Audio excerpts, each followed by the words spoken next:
हे अविश्वसनीय आहे, मनाला चटका लावणारा आहे।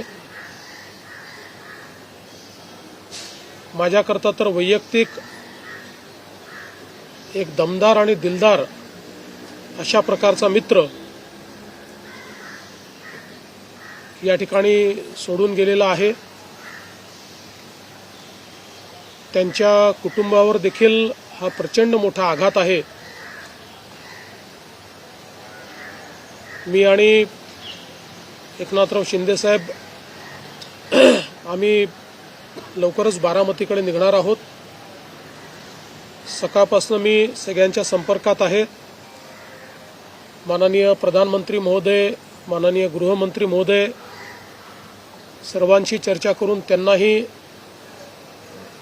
घडलेल्या परिस्थितीची सगळी कल्पना मी दिली आहे। त्यांनीही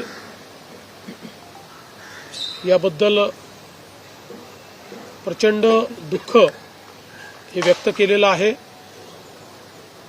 एकूणच देशातच या संपूर्ण प्रकरणामुळे हळहळ पसरलेली आहे।